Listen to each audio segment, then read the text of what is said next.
everybody, and I'm very happy to be spending the morning with you. I thought I had an hour and a half, so I'm on fast track. But what we're going to talk about first and foremost is what I'm most passionate about, and that's putting the workforce strategy and the plan together. But as Nicole mentioned, I'm not going to do all the work this morning. I'm going to put you guys to work. But first and foremost, I want to give you some foundational pieces before we get into the practical of actually putting a plan together. And so I'm going to talk a little bit about some foundational pieces that you need to put your plan together, and then I'm going to put you to work. So let's get started. And I'm going to just start with the Dilbert comic, because Dilbert is always a reminder to me of what not to do. But what this little cartoon reminds me of is that if I don't have a plan, a strategic plan, work will get done, but it may not be the right work. It will maybe plug holes, fill gaps, but it will not, for certain, I'm certain, it won't build sustainability.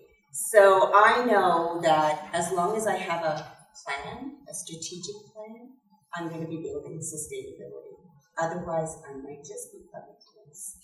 So hopefully that'll be a reminder to us as we do our work today and the importance of having that strategic workforce plan. So over the next hour to maybe a bit more than an hour, what I want to do is first and foremost just lay some foundational pieces of things that we need to have in place or what we need to be doing before we can actually put our plan and actually start writing our plan. So I'm going to spend a little bit of time talking about what should you be including in your strategic work plan. How do you make sure that your work plan is well-grounded and it's going to head in the right direction? We're going to talk a little bit about competencies, because without competencies, it's going to be hard to build your plan. I want to then talk a little bit about some of the things as you start writing your plan and mapping your plan, some of the things that you want to have in place, like KPIs. And the importance of a balanced scorecard. We're going to go really fast on these concepts. They were covered in the HR Box 1, and that's the information that Nicole refers to and Jackie refers to. And so if you want more information on what I'm going to cover fairly quickly, go to the website and take a look at the sessions that were held last year. And it may fill in a few blanks, because we will go fast on some of these concepts. And then we're going to do practical application. And the idea here is not to build your plan this morning, but actually to leave here well equipped. So when you go back to the workforce, when you go back to your offices, you can actually champion putting together a workforce plan. So that's the idea this morning. So let's just talk about some of the components that typically you would see in a workforce plan. And typically you would see strategies around recruitment, strategies around employee engagement, strategies for performance management, strategies for comp, and strategies for succession planning. Typically that is what you will want to look at when you're building your workforce plan. There may be additional things that are unique to your organization that you will also want to include in your workforce plan, but at a minimum, you should see strategies in these areas. One of the first things we want to do as we start our journey of building a workforce plan is understand your business plan, your operational plan, your strategy. And so that is our starting point. So what we need to do and what we have to do in order to build a comprehensive workforce plan is get a hold of our business plan, get a hold of the operational plan, understand the strategy. Where's the organization going? Because you won't be able to build your workforce plan without it. How many here know they got a business plan and operational plan? How many here know that? Okay, great. If you don't know that, then what I'm going to encourage you to do is look to other things that might give you an indication of what the business plan or operational plan is. And that would be, how many here know of the strategy or the strategic plan that maybe the board put together? Most of us would have that, correct? So if you don't have an operational plan or a business plan, Look to the strategic plan then that maybe the board put together to give you direction and from which you will build your workforce plan. But it's going to be key and critical before you actually start building your workforce plan to get a hold of the business plan, understand the strategy, because you won't be able to do your workforce plan without it. And once we understand, get a hold of the business plan and understand what the longer term strategy is, we are going to be well positioned then to do a SWOT analysis. We can't do the SWOT analysis though until we've actually understood that business plan. So I really can't reinforce enough the importance of that business plan and understanding it. And that's going to be fundamental to the work that you do on your workforce planning. As I said, if you don't have a business plan, you don't know what the operational plan, most of us will have mission, vision, and values, right? So those are great starting places for your workforce plan. You can't really do your planning for your people planning until you understand the mission, vision, and values.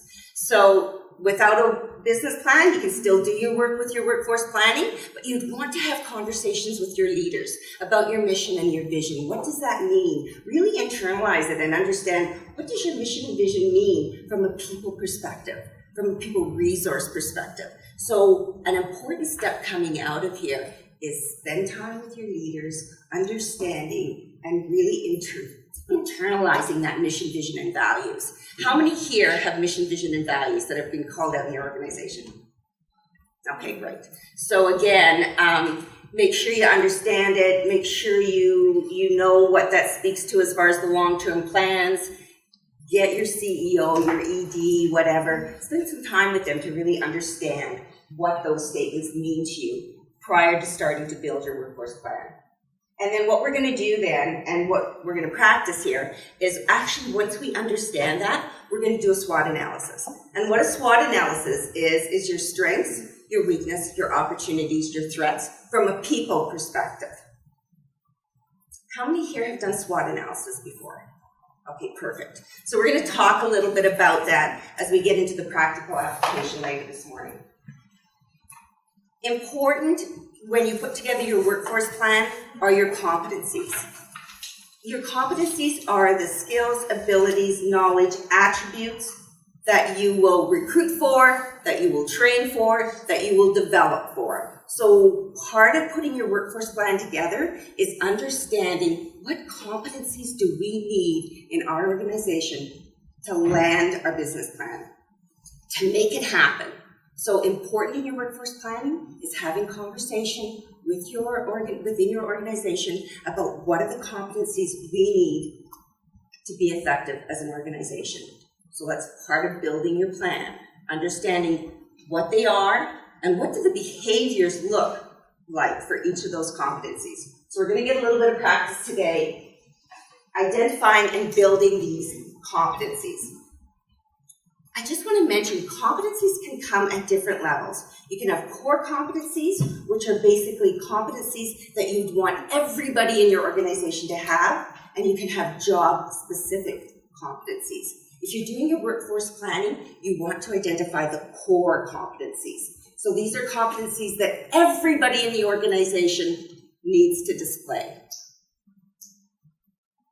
How many here have actually identified competencies within their organization that are considered core, everybody should have? Couple? Okay. So that's a piece of work that we'll spend a little bit of time talking about as we go through the practical piece today. But again, think about that as you leave here. It'll be important to identify them.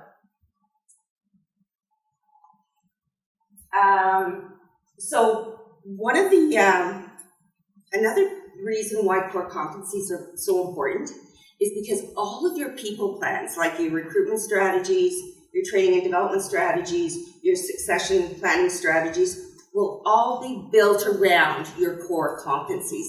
Your competencies will be what you recruit for, what you train for, what you develop for. So that's why it's so important to have them identified. I want to talk a little bit before we get into the practical piece is about when you actually start writing your plan. We're putting the component pieces together. what I'd like to suggest, and we're going pretty fast here, so again, important to go back to the website and look at the material that was covered last year, because it talks a bit more about the importance of the balanced scorecard, talks a little bit more about key performance indicators. But in a nutshell, the balanced scorecard, when you're putting together a workforce plan, forces you to look at all aspects of your business. So a balanced scorecard will encourage you, as you put together your plan, to think about processes, to think about learning and development, to look about finances, the numbers, the measures, and what other one I missed. So it's going to get you to look at your financial numbers. It's going to get you to look at your clients.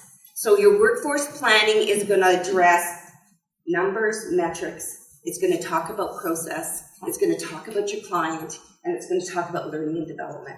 So what people resources do I need in order to land our business plan, be successful in our organization, keeping in mind that I want to look at it from all four corners. That's your balanced scorecard. I want to talk a little bit about key performance indicators.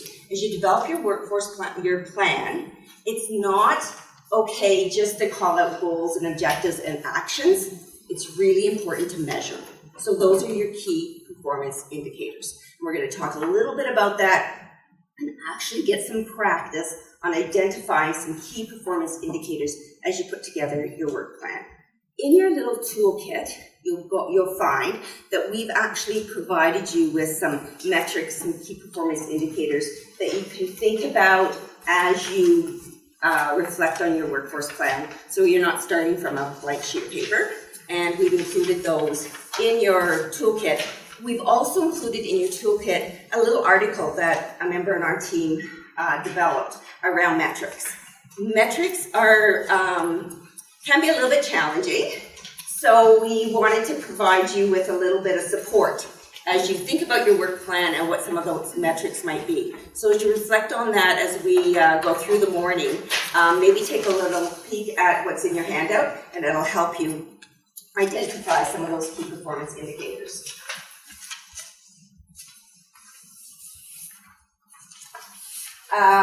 This is just a visual of as you put your work plan together, we're going to really encourage you to keep in mind that you want to have that balanced approach. So you want to be thinking about learning and growth. You want to be thinking about your clients. You want to be thinking about process, and you want to be thinking about numbers. So your plan needs to include all of those items. So this is just a visual to say, as you think of all those corners of your plan or all those corners of your business, also think about what's the objective, what might it measure be for that, what might be the target. That's what you want your work plan your work plan to look like.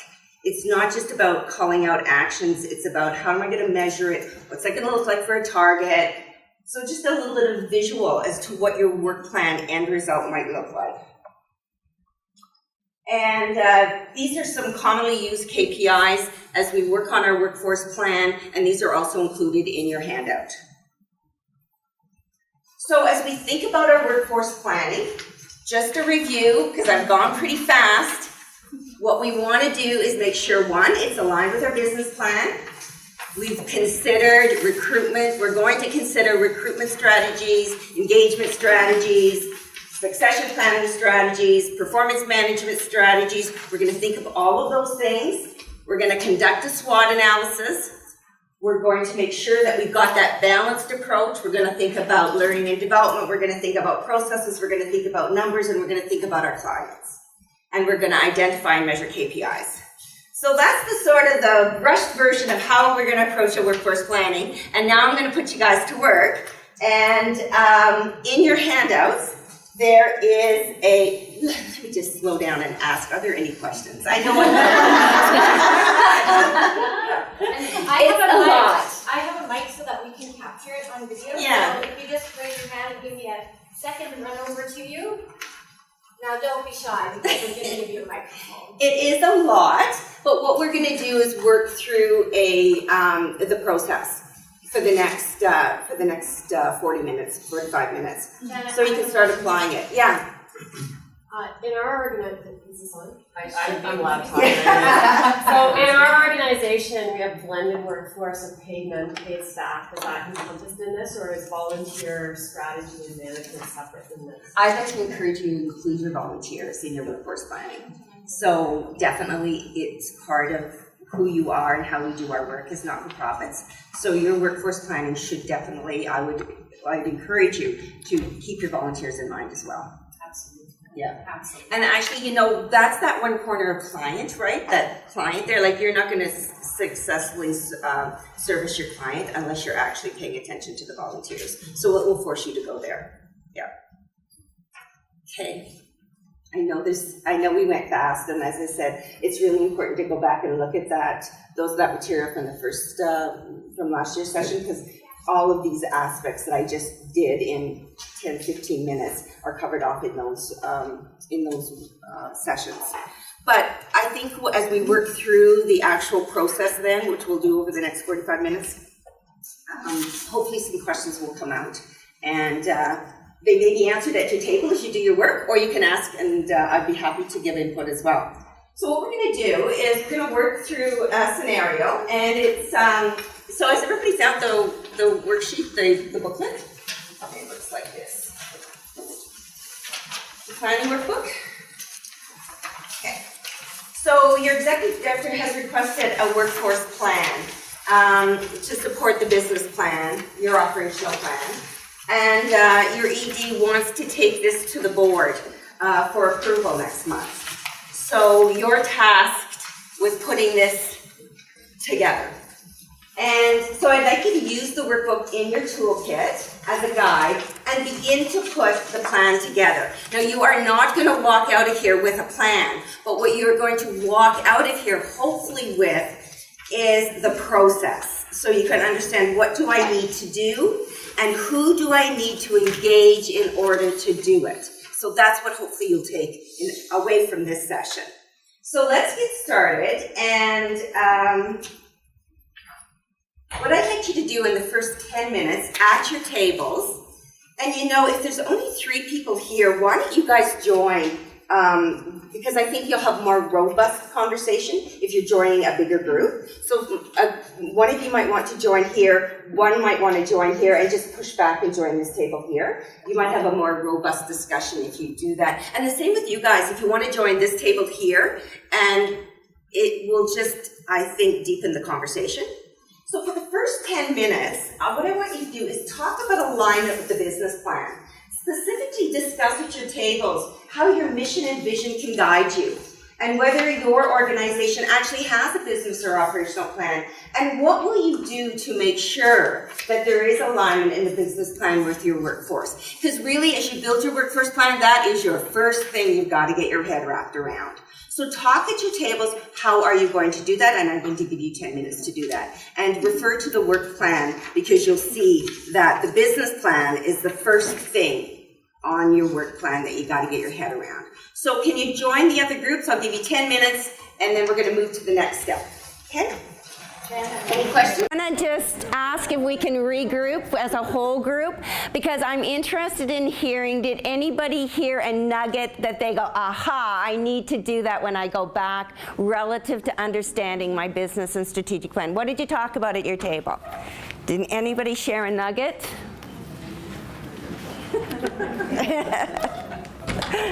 Yes. Okay, just a minute. Well, the importance of that business plan and how it rolls up into all other areas. Definitely critical. Yeah. Anything else? Yeah. And some people think, well, that's that. Some people think, well, that's a no-brainer. But honestly, we've gone into lots of organizations, and they've asked us to put together their people plan, and the very first thing we ask them is, can we see your business plan? And they say, but we don't have one. And we go, okay, well, that's our starting point. We can't do your people plan until we understand the business plan. So honestly, it's not rocket science. We spend 3 hours with them, and we just look at the business 3 years out, and we get our heads around, where's their business going? That's all it takes. It can be as simple as that, but you gotta understand that, right? So that's great. Any other nugget before we move on that anybody wants to share? Share a nugget. Give somebody a tip. I'm standing here. Sorry, so the first they got away with it. Anything else? I have one. Yes, okay. I would say that for us, writing the business plan and the strategic plan, all those things are great, but the key is to not put them on a shelf to collect dust. Oh my God, thank you for that. Thank And you. what I said to the group is we, at HRA, we vowed we would look at it every quarter when Yeah. we forecast the budget. Sometimes we do, sometimes we don't, but that's a real key, because otherwise you get to the end of the year and go, oh, we forgot all these things we planned. What a lovely nugget.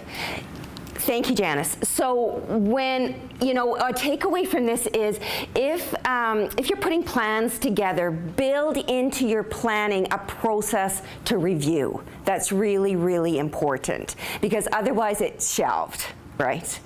Honestly, I'm a big planner. I feel lost without a plan. I feel literally lost. Our operational plan sits on my desk. So I'm still a paper person. I still like paper. So I have it on my desk. And what you plan for happens. It just amazes me. But thank you for that. Okay, we're going to move now, and the next 10 minutes, still following through on your planning process here, I want you to, because what you're going to see on the second page of your workforce plan is that you will be required to do a SWOT analysis, your strengths, your weakness, your opportunities, and your threats from a people perspective. SWOT analyses are used a lot in many different ways. When you originally put your business plan together, the board, they would have done a SWOT analysis, but from more like an organizational, bigger picture view, right? We want you to do your SWOT analysis from a people perspective, right? So what I want you to do is share at your table your experiences with SWOT analysis, learn from each other, and discuss who might you involve to do a SWOT from a people perspective. Because the last thing you want to do is do it yourself. You need to do it with other people in your organization. So who might you bring to the table to do your SWOT analysis as you work on your workforce plan? So a couple of 10 minutes at your table talking about that, and then we'll share as a whole group. So if we can just have the attention of everybody, I'd like a couple of nuggets, okay? What's something that you'd like to share about the SWOT analysis? What have you taken away from your conversation that you can share with the rest of the group, which will be a helpful nugget as they leave here and go back to their workforce to try to put together, their workplace to try to put together their plan? Anybody want to share a nugget? Yes. We discussed the importance of having a facilitator Thank you. to keep on track. Yeah. So why is it important to have a facilitator? Well, so that there's sort of an understanding of what a SWOT is with everybody in the Right. room. Keep it sort of on track, and also depending on who's involved in the process, make sure that it doesn't become a sort of personal objective exercise Right. to try and say, well, this is a strength that we've got, and there's a weakness over here. And, Thank you for that, Alistair, and I really think that's important, and somebody who's not involved in the discussion, right? Because what's really important in a SWOT analysis is that you're capturing what you're hearing in the discussion, right? It's not about, is this a strength or is this a weakness? Is that an opportunity or a threat? Like, don't get so caught up on what it is, but capturing the ideas. And by having a facilitator, somebody that's listening, they can capture that for you. Thank you. Another nugget. Len, you had a nugget. I'll let my colleagues. I like the nugget at this table. Does somebody want to share? This is not a shy table.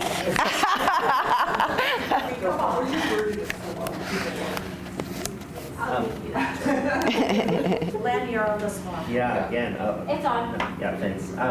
Well, it's just the point where you're talking on, Jen, just thinking about making sure the conversation is focused on your people and your people capabilities, strengths, weaknesses, opportunities, threats, and just sort of a way to frame that thinking in a little bit more less businessy strategic language and into normal conversational language in terms of what are things that we feel pain about? What are the things that we're proud of?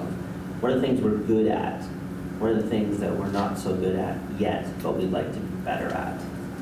Right? And so then you can just have a natural set of conversations with those kinds of questions, and then you can come back and fill in the SWOT, right? Great. Or do your survey or whatever you need to do. But that was the main idea, is to turn the conversation into things about pain and pride, what we're good at, what we feel we're good at, and what we may be lacking or need to get better at. Thank you. Thank you. One thing that I heard at the table back here that I just want to also mention is, sorry, you'd mentioned, oh, I've got to get your name. Sorry, it's Melanie. Melanie had mentioned the importance, and you've obviously had some experience of the brainstorming that goes on in SWOT analysis, right? To get good brainstorming too, another thing that you want to think about is prepare some questions ahead of time, like identify who you're going to invite to your SWOT analysis workshop, your session, and then provide them with some questions beforehand to get the juices flowing, so when they come in, you've got a good brainstorming session. And if volunteers is something that you want to address in that session, create some questions around volunteers and how that affects your people resources, so people will think about that and know that that's an expectation, because we're thinking workforce, and volunteers are very much a part of that. So think of some questions, hand out to your people beforehand, and then invite them in, and then let it unfold, and make sure that you appoint somebody as a facilitator.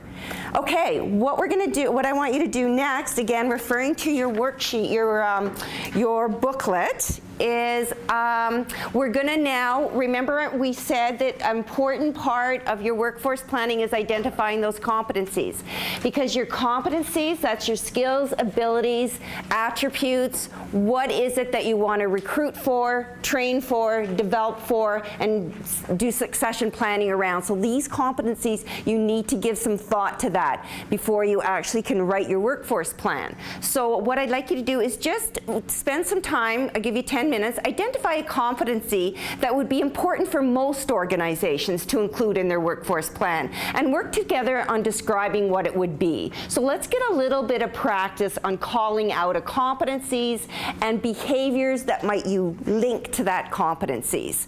So in today's world, what everybody's facing, what might be a core competency that would be important to call out in a workforce plan today? And just have a bit of conversation around that. I'll give you 10 minutes. A competency in today's world for not-for-profits or charities. Did anybody come up with one? How about this table back here? Did you guys come up with a competency? Resourcefulness. I'm supposed to move over here, right? So for the camera, resourcefulness. Okay, that could be a competency that would be very, very important in today. And what might be some behaviors that you would attribute to resourcefulness to describe that? Being able to take on things outside of your wheelhouse. Oh my gosh, yeah, exactly. To take on things outside of your wheelhouse. Right. Thank you. Excellent competency that would be important for us to think about as we're putting together our workforce plans. Because again, if you're developing a recruitment strategy, a training and development strategy, you need to keep that in mind as to what does that say to us with respect to what that might look like with respect to recruitment, training and development, succession planning, all of that. One other one. Anybody else want to give an example of a competency? Yes. We both have just one of the same, and that was innovation. Innovation, perfect. And another example where we see innovation being core to lots of organizations, and we need to keep it top of mind as we're putting together our workforce plan. So thank you very much for that. Hopefully that gives you a look and a feel for the work you need to be doing around core competencies as you put together your workforce plan. So we're going to move now, and we're going to, the next 10 minutes we're just going to discuss, and following along in your workbook here is your work plan. So you've given some thought to your business plan, you've done your SWOT analysis, you've talked about core competencies. Now you're going to start framing, based on all of that discussion, all of that work, what we've done and we've discussed, we've brainstormed, what are some goals we're going to set for our organization from a people perspective in order for us to land our business plan, our organizational plan, our strategy, be true to our mission and vision. And typically in a workforce plan, you will call out 4 or 5 goals, 5 at the most. Don't try to do too much, but you want to call those goals out, look out to the next 3, we usually say 3 years. We used to do workforce planning and we'd do 5 years, but 5 years is a long way out. 3 years is, we can get our head around 3 years, right? So look 3 years out and say, to land and do what we need to do from a people perspective, to be where we need to be with respect to our business plan, our mission and vision, to land our competencies, be true to our competencies, to close the gaps in our SWOT. What do we need to be doing as far as setting as goals? Hopefully this template will help, but what I'd like you to do is discuss what a goal might be in your work plan and what the KPI might be to measure it. In your toolkit, you've got some examples of KPIs. Take a quick look at that as you have your discussion. Again, just get some ideas from people sitting around the table that will help you as you go back to your office and champion this process. I'll give you 10 minutes to do that, and then we're going to wrap up. With respect to the goals and the KPIs, this is the hardest work. This is the heavy lifting, right, that you'll do as you put together your workforce plan. I'm going to share with you a nugget. Because this is the heavy lifting, when you're doing your workforce plan, don't try to do it all in one day, right? Don't try to do it all in one day. It's too heavy. This, you know, break it up, right? So, you know, you might want to do a piece, then you come back to it, right? I find when we're doing workforce planning, we do our best work when we divide it up, right? Plus it gives you time to think, right? Is there another nugget somebody wants to share with respect to the goal setting, the KPIs? Because as I said, this is the heaviest part of the work. A nugget you'd like to share? Anybody? There was lots of good discussion. How about this table? Is there anything that you learned that you'd like to share? Well, you listened to a little bit of something in particular, and you were advocating that the recruitment strategy is key. Yes, yeah. For your organization right now, that's going to be key. Alistair, why is that going to be key for you? If as we are, going from purely volunteer base to hopefully funding and then start recruiting people, then obviously you haven't got that pool of people where you can afford to make that many mistakes. Right. Not that you can in any organisation, but it's especially manifest with a small startup. Yes, So definitely. you've got to get it right, and otherwise it's going to cost money, and also it's going to prejudice the strategy plan and the business plan. Definitely. So for Alistair, where they are in their evolution, where they are in their strategy, a key component of his workforce plan is developing that recruitment strategy. So what are the things we need to be doing in our plan in order to make sure that we've got it right? So some of the things that Alistair will see in his, a goal will be to develop that recruitment strategy, and some of the action items will be make sure we've had that conversation around competencies, make sure they've got well-described structure in place. What are the jobs under those structures? So he's going to map it out. That's all part of his workforce plan. It's going to be a key part of his workforce plan. And he's going to develop some measures and some KPIs around that to say, did we land? Okay, just to wrap up, we have to actually call it, but just maybe a minute or two at your table. Share at your table what you will do as you return to your workplaces and begin to apply what you've learned today. Just very, very quickly, just share a few ideas. What are we going to do now as we head back to the office and champion this process of workforce planning? And just share a couple of comments at your table, and then we'll call it a session. Asked what did you hear at your table as to what you will do as you go back to your workplaces? What will you do? This table here. Any ideas? What are you going to do? Any thoughts? We talked about a recruitment plan. Okay, so this is some giving you some thought around a recruitment plan. Okay, and mapping out what that's going to look like. Okay, good. What about this table here? What are you going to do when you go back? Sorry. Pull it off the shelf. Pull it off the shelf, great. Perfect, perfect. Okay, good. You know, if you can just take one or two things from this session and make sure you apply it when you go back, that should be success, to shift and move you as to what you might do differently. And pulling it off your shelf would be a really great start. Hope you've enjoyed the session. I am passionate about strategy. I love planning. And I hope